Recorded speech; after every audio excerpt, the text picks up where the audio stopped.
გამარჯობა, მე ვარ სალომე და დღეს მე გავაკეთებ 2024 წლის ერთიანი ეროვნული გამოცდების მათემატიკის მესამე ვარიანტს. დავიწყოთ პირველი ნომრით. პირველი ნომერი არის უბრალოდ წილადები და ამის გასაკეთებლად საკმარისია პირველ რიგში გადმოვიწეროთ მაგალითად და მერე შევასრულოთ შესაბამისი მოქმედებები.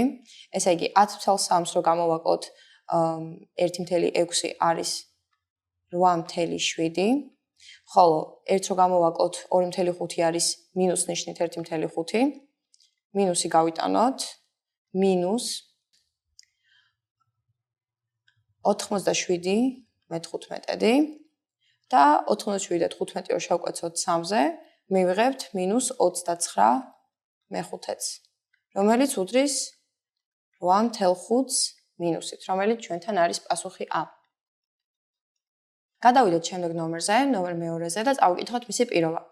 რამდენით მეტია 36 და 54-ის უმცირესი საერთო ჯერადი ამავე რიცხვების უდიდეს საერთო განყოფისეო. პირველ რიგში აუცილებელია დავითვალოთ მათი USG და USG.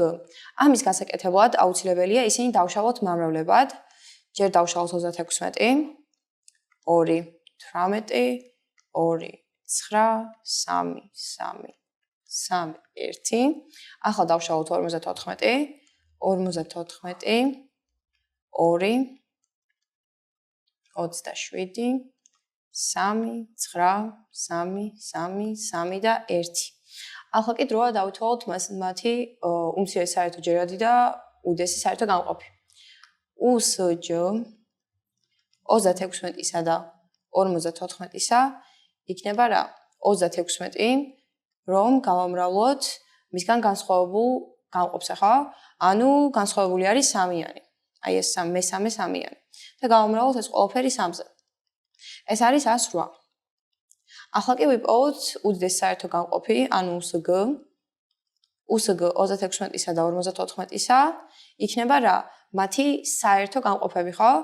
ანუ ეს 2 3-იანი და 1 2-იანი. ანუ ეს იქნება 3-ჯერ 3-ჯერ 2. 18. ახლა კი უნდა ვიპოვოთ მათ შორის სხვაობა. 108-ს რომ გამოვაკლოთ 18 არის 90 და ეს ჩვენ ტესტში ემთხვევა პასუხ B-ს. გავაკეთოთ შემდეგი ნომერი, ნომერი მესამე. ორი დადებითი რიცხვიდან პირველი რიცხვი მეორე რიცხვზე 25%-ით მეტია. რამდენი პროცენტით ნაკლებია მეორე რიცხვი პირველ რიცხვზეო?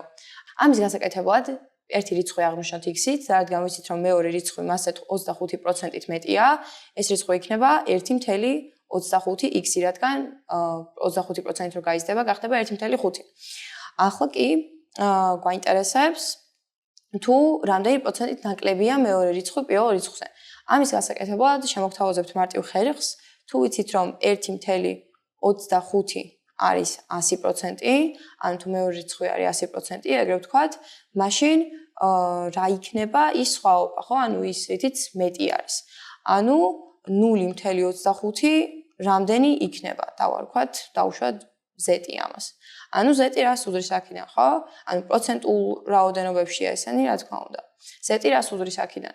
0.25 გამრავლებული 100-ზე შეფარდებული 1.25-თან. ეს კი იქნება 20, ანუ 20%-ით. და ჩვენთან ეს არის პასუხი B. ახლა კი გავაკეთოთ მეოთხე ნომერი და წავიკითხოთ მისი პირობა. ABCD მრავალკუთხედში, კუთხე BAE არის 34 გრადუსი, კუთხე CDE არის 66 გრადუსი, ხოლო AB პარალელურია CD-ს. იპოვეთ კუთხე AED. ამის გასაკეთებლად გადმოვიხაზოთ ნახაზი. დავაწეროთ მათ შესაბამისი ასოები A, B, C, D და E და რა ვიცით ხო? კუთხე ABE არის კი არა და AEB არის 34 გრადუსი და ვიცით რომ AB და CD პარალელურია. ესე იგი ესენი თუ პარალელურია, მე შემიძლია გავავლო CD-ს გაგრძელება და ეს მოხდება სადღაც აქ და მეცოდინება რა, რომ ეს თუ 34 გრადუსია, მაშინ აი ეს კუთხეც 34 გრადუსი იქნება. თუ ეს კუთხე 34 გრადუსია და თუ პირობაში მქონდა მოცემული რომ ეს კუთხე არის 66 გრადუსი, მაშინ თავისუფლად შემიძლია AED კუთხის დათვა. ესე იგი, რა გამოდის კუთხე AED. სამკუთხედის უმთავრესი თვისების, რომ ისი სამივე კუთხის ჭამი ტოლია 180 გრადუსის, აი ამ თვისების მიხედვით შემიძლია ამოხსნა ეს ამოცანა და 180 გამოვაკლო უბრალოდ 34-ისა და 66-ის ჭამი. ეს რო დავაჯამო იქნება 100 და 180 რო გამოვაკლო 100 არის 80 გრადუსი, რომელიც ჩემთან არის პასუხი D. გავაკეთოთ ნომერი მე-5. ABC სამკუთხედის B წვეროსთან მდებარე კუთხის სიდიდე 50 გრადუსის ტოლია. A კუთხისა და C კუთხის ბისექტრისები D წერტილში იკვეთება. იპოვეთ ADC კუთხის სიდიდე. ესე იგი, როგორ ვიპოვოთ ახლა ეს? შეგვიძლია დავხაზოთ ნახაზი, ან შეგვიძლია გავიაზროთ ეს თეორიულად, მაგრამ მოდით დავხაზოთ ნახაზი. დავაწეროთ მას შესაბამისი ასოები A, B, C და D. ვიცით, რომ კუთხე ABC არის 50 გრადუსი, ესე იგი, რა გამოდის, რომ დარჩენილი ორი კუთხის ჭამი იქნება 180, რომ გამოვაკლო 50 გრადუსი. ეს იქნება 130 გრადუსი. ვიცი, რომ 130 გრადუსი არის მთლიანი A კუთხის და მთლიანი C კუთხის ჭამი, მაგრამ ასევე ვიცით, რომ A კუთხიდან C კუთხიდან D წერტილამდე არის გავლებული ბისექტრისები. და რა ვიცით ბისექტრისებზე, რომ ისინი გვერდს ყოფენ ორტოლ ნაწილად. თუ ორივე გვერდი არის დაყოფილი ორტოლ ნაწილად, მაშინ გამოდის, რომ მათი კუთხეების ჭამი, ანუ ამ ორი კუთხის ჭამი არის ასევე დაყოფილი ორზე. გავყოთ 130 ორზე. 130 რომ გავყოთ 2-ზე არის 65 გრადუსი და რა მივიღეთ ესე იგი, რომ აი ამ კუთხის და ამ კუთხის ჭამი არის 65 გრადუსი. და კუთხე ADC რომ ვიპოვოთ, საკმარისია 180 გამოვაკლოთ ამ ორი კუთხის ჭამი. და ვიღებთ პასუხს 115-ს, რომელიც ჩვენთან ემთხვევა პასუხ D-ს. გავაკეთოთ შემდეგი ნომერი, ნომერი მე-6. გვაკითხებიან თუ ქვემოთ ჩამოთვლილი შუაველებიდან რომელს ეკუთვნის ლოგარითმი 2/3 რიცხვია. ლოგარითმი 2/3.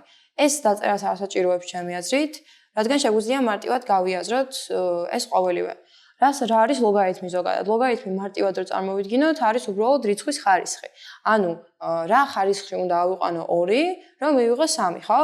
და 3 რას და რა შორის არის? 2-ის პირველი ხარისხი არის ტოლი 2-ის და 2-ის მეორე ხარისხი, ანუ 2-ის კვადრატი არის ტოლი 4-ის. და 3 არის ზუსტად 2-სა და 3 შორის. ესე იგი, ლოგარითმი 2/3-ის ამონახსნი, ანუ პასუხი არის 1-სა და 2-ს შორის. ესე იგი, ჩვენთან სწორი პასუხი არის A. გავაკეთოთ შემდეგი ნომერი, ნომერი მე-7. ქვემოთ ჩამოთვლილთაგან რომელი ტოლობაა ჭეშმარიტი ნებისმიერი A და B ნამდვილი რიცხვებისათვის? ამის ამოსახსნელად სულ არ არის საჭირო რაღაც დავწეროთ, ელემენტარული დაკვირვებითაც კი შეგვიძლია გავაკვირდოთ მისი პასუხი. თუ დავაკვირდებით, მაგალითად ნიშნებს, მაგალითად +16 B მეოთხე ხარისხის ნიშანს დავაკვირდოთ. ამ შემთხვევაში პლუსით არ გამოდის 16 B მეოთხე ხარისხში, რადგან გვაქვს -2B გამოვებული +2B-ზე და გამოვებული 4B კვადრატზე. ესე იგი, ეს გამოვირიცხეთ. ესე იგი, მივედით მორიგ დასკვნამდე, რომ რიცხვს უნდა კონდეს, ანუ 16B კვადრატს უნდა კონდეს მინუს ნიშანი. თუ დავაკვირდებით კიდევ, ასევე შეგვიძლია ფრჩხილებში შევინთოთ შევხედოთ და იქიდანაც გამოსაძლოთ ყოველი ნიშანი. და ასეთ დაკვირვებების შედეგად მივხვდებით, რომ პასუხი B არის სწორი. თუ არ გახსოვთ მეოთხე ხარისხის ფორმულა, შეგიძლიათ ამ მეთოდით ამოხსნათ ეს ამოცანა და ჩემი აზრით დროსაც მოიგებთ და ბევრად მარტივადაც გაიგებთ პასუხს და მექანიკურ წერაში არ აირევით. ესე იგი, მივედით იმ დასკვნამდე, რომ სწორი პასუხი არის B. და ახლა გავმარტავთ თუ რატო არის სწორი. მოკლედ, A კვადრატის ნიშანს რო შევხედოთ, აქ არის დადებითი. აქაც A და მეორე A-ც დადებითი გვაქვს. ესე იგი, ჯამში ის მოგცემს დადებითი A მეოთხე ხარისხის ნამრავლს, რომელიც ტოლობის მარჯვენა მხარესაც წერია. და აქ გვაქვს -2B, აქ გვაქვს 2B და აქ გვაქვს დადებითი 4B კვადრატი. რო გავამრავლებთ -2B-ს 2B-ზე, მივიღებთ -4B კვადრატს და -4B კვადრატს რო გავამრავლებთ დადებითი 4B კვადრატზე, მივიღებთ -16B მეოთხე ხარისხაც. ამიტომ სწორი პასუხი არის აქ B. გადავიდეთ შემდეგ ნომერზე. ქვემოთ მოცემული სურათებიდან ერთ-ერთზე შეღებილი ფიგურის სახით გამოსახულია ამ უტოლობათა სისტემის ამონახსნა სიმრავლე. მიუთითეთ ეს სურათიო. მოდით დაკვირვებით ამოვხსნათ ეს ყოველივე. და ასევე ჩვენს დავხაზოთ. ესე იგი, პირველი განტოლება იყო y ნაკლები ან ტოლი მინუს 1.7x გამოკლებული 3.2 და მეორე იყო y მეტი ან ტოლი 0.9x ამას რომ დავუმატო 1. დავხაზოთ საკოორდინატო, დავაწეროთ მას შესაბამისი ასოები, აქ არის x, აქ არის y, აქ არის 0. დავაკვირდეთ ამ ფუნქციებს და ახლა შევეცადოთ რომ ისინი დავხაზოთ. პირველი გვაქვს -1.7x გამოკლებული 3.2. რადგან გამოკლებული 3.2-ია, ესე იგი y-თან გადაკვეთის წერტილი არის -3.2. მოვნიშნოთ პირობითად -3.2 და რადგან x-ის კოეფიციენტი არის მინუს ნიშნით, ესე იგი ფუნქცია იქნება დაახლოებით ასეთი. დავაწეროთ ამ ფუნქციას მის სახელი. ეს არის y უდრის -1.7 გამოკლებული 3.2. მაგრამ რადგან ჩვენ გვეუბნებიან, რომ y ნაკლები ან ტოლი ამაზე, ესე იგი ჩვენ უნდა დავშტრიხოთ შესაბამისი ადგილი, ხო? რომ დავშტრიხოთ, y თუ ნაკლებია, ანუ აი ასე იქნება რაღაც. ახლა დავხაზოთ მეორე ფუნქცია. ამჯერად წითლით. გვაქვს 0.9-ს დამატებული 1. დამატებული 1 თუ არის, ესე იგი ეს გადაკვეთა y ღერძი გადაკვეთა ერთ წერტილში. და 0.9 თუ არის დადებითია კოეფიციენტი და იქნება აი დაახლოებით ასეთი. და ვიცით რომ y არის მეტი ან ტოლი ამაზე. ამიტომ დავშტრიხოთ ის ადგილი, სადაც y გამოდის ამ ფუნქციაზე მეტი ან ტოლი. ესე იგი გამოვა ასეთი რაღაცა. ნუ ესე გაგრძელდება. ესე იგი რა მივიღეთ რომ მათი გადაკვეთის არეა, ანუ დამთხოვის არეა არის ეს. აი ესე, აქითამ ხარის. რომელიც ჩვენთან ემთხვევა პასუხ G-ს. გადავიდეთ შემდეგ ნომერზე, ნომერ 9-ზე და ყურადღებით წავიკითხოთ მისი პირობა. ქვემოთ ჩამოთვლისაგან რომელ შუალედზეა f(x) უდრის 5 - x² ფუნქცია კლებად. დავხაზოთ ეს ფუნქცია. ძალიან მარტივად, არა აუცილებელი სრული სიზუსტით იყოს დახაზული. ესე იგი, f(x) უდრის 5 გამოკლებული x² და რას ვიგებთ ესე იგი, რომ 5-ში გადაკვეთა ფუნქცია და რადგან მინუსში არის x², ესე იგი შტოები აქვს მას ქვემოთ. დავხაზოთ ეს x² ფუნქცია ოღონდ ამოტრიალებული, ვით აი ესე გადაკვეთა 5 წერტილში და გვაინტერესებს თუ როდის არის ეს ფუნქცია კლებადი. ვატყობთ რომ მინუს უსასრულობიდან 0-მდე, 0 წერტილამდე ფუნქცია არის დადი, ესე იგი კლებადი იქნება როდის? 0-დან პლუს უსასრულობამდე, რომელიც ჩვენთან ემთხვევა პასუხ D-ს. ახლა კი გავაკეთოთ ნომერი მე-10. იპოვეთ f(x) უდრის -x² დამატებული bx დამატებული c ფუნქციის მნიშვნელობათა სიმრავლე, თუ ცნობილია რომ x² გამოკლებული bx გამოკლებული c უდრის 0-ს, განტოლებას აქვს ერთადერთი ფესვი. კარგად გავიაზროთ ამის პირობა და შემდგომ შევუდგეთ ნახაზის დახაზვას.